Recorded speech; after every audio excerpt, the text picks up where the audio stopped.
இன்றைய முதல் வாசகத்தையும் நற்செய்தி வாசகத்தையும் ஒரு திரைப்படமாக நாம் எடுத்தோமேயானால் கண்டிப்பாக ஒரு பேய் படம் என்று சொல்லலாம், அல்லது வன்முறைகள் நிறைந்த ஒரு படம் என்று சொல்ல முடியும். காரணம், ஒரே இரத்த சகதியும் திகிலும் அமைந்த நிறைந்த ஒரு பகுதியாக தான் இன்றைய முதல் வாசகமும் நற்செய்தி வாசகமும் இருக்கிறது. முதல் வாசகத்திலே வெட்டுவதும் குத்துவதும் அவர்களை அறுத்து கொல்வதும் என்று பலவிதமான துன்பங்கள் நிறைந்த ஒரு பகுதி. நற்செய்தி வாசகம் பேய் பிடித்து இருந்த ஒரு மனிதன் தன்னுடைய வாழ்க்கையில் மேற்கொண்ட இன்னல்கள் நிறைந்த ஒரு பகுதி. இந்த பகுதியில் இருந்து நாம் பார்க்கின்ற பொழுது பரிதாபத்துக்குரிய இந்த மனிதன் இன்று நமக்கு என்ன கற்றுத்தருகிறான் என்று பார்க்கின்ற பொழுது 3 சிந்தனைகளிலே நாம் அணுக முடியும். முதலாவதாக, பேய் பிடித்த ஒரு மனிதனுடைய செயல்பாடுகள். இந்த செயல்பாடுகள் எப்படி இருந்தது என்று நாம் பார்க்கின்ற பொழுது சற்று கொடூரமாக இருப்பதை நாம் பார்க்க முடியும். காரணம், விவிலியம் அழகாக தெள்ள தெளிவாக சொல்லித் தருகிறது. இந்த பேய் பிடித்த ஒரு மனிதன் ஒரு பேயோடு இருந்த மனிதன் அல்ல, மாறாக பல பேய்கள் அடங்கிய ஒரு மனிதன். இலகியோன் என்று சொல்லக்கூடிய பெயர் கொண்ட பல உருவங்கள், பல பேய்கள், பல பேய்களின் மனநிலைகள் அடங்கிய ஒரு மனிதனாக இந்த மனிதன் இருக்கிறான். இவனுடைய உறைவிடமாக படம் பிடித்து காட்டப்படுவது கல்லறை. பொதுவாக கல்லறை தோட்டத்திற்கு இரவில் மனிதர்கள் செல்வதற்கு பயப்படுவார்கள். கல்லறைகளை தோண்டினால் உள்ளே நாற்றம் அடிக்கும், எலும்பு கூடுகள் தான் மிஞ்சும். இப்படிப்பட்ட ஒரு அபாயம் நிறைந்த, ஆபத்து நிறைந்த ஒரு இடம்தான் இந்த மனிதனுடைய புகலிடமாக இருக்கிறது. அதோடு மட்டுமல்ல, தன்னை தானே காயப்படுத்தி கொள்ளக்கூடிய ஒரு மனநிலை. கிடைக்கக்கூடிய பொருட்களை எடுத்து தலையில் அடிப்பது, கைகளை கீறுவது என்ற ஒரு நிலை. அதோடு மட்டுமல்லாமல் இந்த மனிதன் தன்னுடைய வாழ்க்கையில் அறிவு தெளிவு இல்லாமல், சுய நினைவு இல்லாமல், ஆடைகளை அணியாமல் இருந்த ஒரு மனிதனாக, யாராலும் இவனை கட்டுப்படுத்த முடியாமல், அடக்க முடியாமல், சங்கிலியால் கட்டி போட்டிருந்தாலும் சங்கிலிகளை உடைத்தெறிந்து வரக்கூடிய ஒரு மனிதனாக இந்த மனிதன் படம் பிடித்து காட்டப்படுகிறான். யோசித்து பாருங்க, இப்படிப்பட்ட ஒரு நிலையில் ஒரு மனிதன் ஒருவர் நமது மத்தியில், நமது வீட்டில் இருந்தார் என்றால் உடன் இருப்பவர்களுக்கு எந்த அளவு வலி இருக்கும். அப்படிப்பட்ட ஒரு சூழலை நாம் இங்கேயும் பார்த்து கொண்டிருக்கிறோம். இந்த திருத்தலத்திலே வரக்கூடியவர்கள் சங்கிலிகளால் கட்டப்பட்ட ஒரு நிலை, தங்களுடைய உடலை காயப்படுத்தக்கூடிய ஒரு நிலை, அதோடு மட்டுமல்லாமல் தாங்கள் என்ன செய்கிறார்கள் என்று தெரியாத ஒரு நிலை.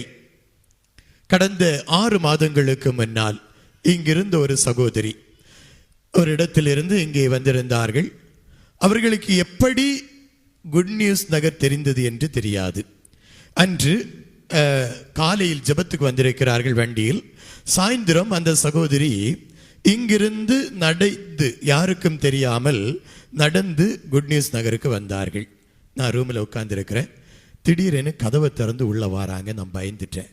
யார் இது, ஏன் இப்படி வராங்க? வந்து நின்று சிரிக்கிறாங்க.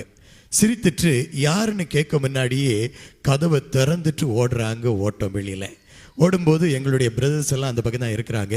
நான் அவங்கள பிடிங்க அப்படின்னு சொல்கிறேன். அங்கே இருக்கக்கூடிய அந்த கம்பி வேலியை தாண்டி குதித்து, கம்பி வேலியை, அந்த முள்வேலி, அந்த இளம்பெண் முள்வேலியை ஏறி குதித்து தான் அணிந்திருந்த அந்த ஷால் போட்டிருக்கக்கூடியது அந்த கம்பி முள்ளில் சுற்றி இருக்கிறது, அதையும் பொருட்படுத்தாமல் ரேப் செய்கிறார்கள் அப்படின்னு சொல்லிட்டு ஓடுறாங்க. வெளியில் உள்ளவங்க பார்த்தா எப்படி இருக்குன்னு யோசித்து பாருங்க. நானே பயந்துட்டேன். அப்ப அறிவு தெளிவு இல்லாமல், சுய நலம் இல்லாமல் செய்யக்கூடிய செயல்கள் இந்த நிலைகள்.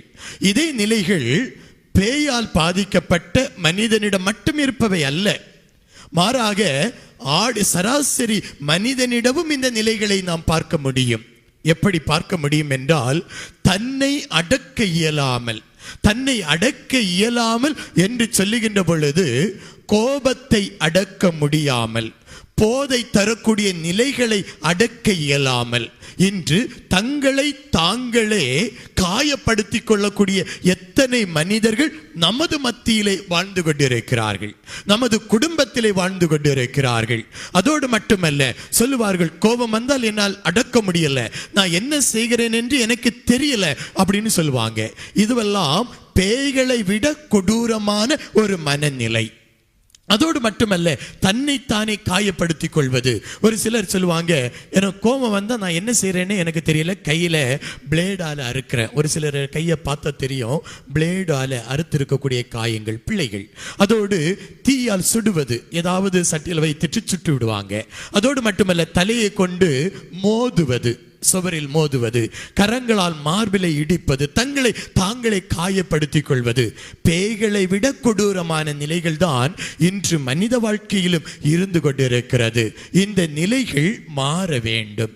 இந்த நிலைகள் மாறுவதற்காக தான் நம்முடைய மத்தியில இருக்கக்கூடிய இந்த புனித செபஸ்தியார் தீமைகள், தீய கட்டுகள், தீய எண்ணங்கள், அதிலே கட்டுப்பட்ட நிலை அனைத்தையும் உடைத்தெறிந்து விடுதலை தருபவராக இவர் இருக்கிறார் என்பதை நாம் மறந்துவிடக்கூடாது. இரண்டாவதாக பார்க்கிற பொழுது ஆண்டவர் இயேசுவினுடைய மனநிலை. ஆண்டவர் இயேசு இங்கே வருகின்ற பொழுது அவர் பரிதாபம் கொள்கின்றார். அந்த மனிதன் மீது இரக்கப்படுகிறார். இரக்கப்பட்டது மட்டுமல்லாமல் அவனுக்குள் இருந்த அந்த பேய்த்தனத்தை, அவனுக்குள் இருந்த அந்த பேயை கடிந்து கொள்கிறார், வெளியே போ. அப்படியெனில் மனிதனை அன்பு செய்த ஆண்டவர், அந்த பரிதாபத்துக்குரிய மனிதனை ஏற்றுக்கொண்ட ஆண்டவர் அவனுக்குள் இருந்த தீய சக்தியை கடிந்து விரட்டுகின்றார். அப்படியெனில் ஆண்டவர் இன்று நம்முடைய வாழ்க்கையிலே மனித தன்மையில் இருக்கக்கூடிய நம்மை அவர் அன்பு செய்கிறார். நமக்குள் இருக்கக்கூடிய பாவ நிலைகள், தீய நிலைகள், தீய நாட்டங்கள், தீயவற்றால் வரக்கூடிய நிலைகளை அவர் கடிந்து கொள்கிறார். அவருக்கு தேவை நாம் மனித தன்மையில் இருக்கக்கூடிய நம்மை, மனிதனாக வாழ்ந்து கொண்டிருக்கக்கூடிய நம்மை ஆண்டவர் அன்பு செய்து கொண்டிருக்கிறார். இன்றும் அவருடைய அன்பு இரக்கத்தோடு வெளிப்பட்டு கொண்டிருக்கிறது என்பதை இந்த மனிதனின் வாயிலாக அவர் வெளிப்படுத்துகின்றார். இறுதியாக இந்த பேய் பிடித்த மனிதன் பேய் விட்டு சென்றவுடன் அவருடைய செயல்பாடு எப்படி இருந்தது என்றால், ஆண்டவரிடம் வந்து சொல்லுகிறான், ஆண்டவரே நானும் உம்மோடு வருகிறேன், நீர் எங்கு சென்றாலும் உம்மோடு வருகிறேன் என்று சொன்னதற்கு என் ஆண்டவர் சொல்லுவார், நீ என்னோடு வர வேண்டாம். ஆண்டவர் உன் மீது இரக்கம் கொண்டு உனக்கு செய்ததையெல்லாம் உன்னுடைய குடும்பத்தாருக்கும் உன்னுடைய உறவினருக்கும் போய் சொல் என்று தன்னுடைய குடும்பத்தை நற்செய்திக்குள் கொண்டு வர, தன்னுடைய குடும்பத்தை கிறிஸ்துவுக்குள் கொண்டு வரக்கூடிய ஒரு மனிதனாக, நற்செய்தி அறிவிப்பவனாக அவரை அனுப்பிவிடுகின்றார். அப்படி பார்க்கின்ற பொழுது ஆண்டவர் நம்மை பார்த்து சொல்வது இதுதான், என்னுடைய செயல்பாடுகள், இறைவன் எனக்கு வெளிப்படுத்திய நிலைகள், இறைவன் எனக்கு கொடுத்த அடையாளங்களை நான் என்னுடைய வீட்டில் உள்ளவர்களுக்கும் என்னுடைய உறவினர்களுக்கும் அவன் தெக்கப்பொலி நாட்டில் சென்று அறிவித்தது போல என்னை சுற்றியிருப்பவர்களுக்கும் அறிவித்து, இதோ நான் ஒரு இடத்திற்கு சென்றேன், அங்கே என் ஆண்டவரை கண்டேன், அங்கு இருக்கக்கூடிய அந்த புனிதரை நான் கண்டேன், அவர் வழியாக எனக்கு உடல் நலம் கிடைத்தது, அவர் வழியாக எனக்கு மன நிம்மதி கிடைத்தது, நீங்களும் வாருங்கள் என்று அழைத்து வரக்கூடிய நிலையை நாம் பெற வேண்டும் என்று ஆண்டவர் விரும்புகின்றார். அத்தகைய மனநிலையை பெற ஆண்டவரோடு இணைந்து நாம் ஜெபிப்போம்.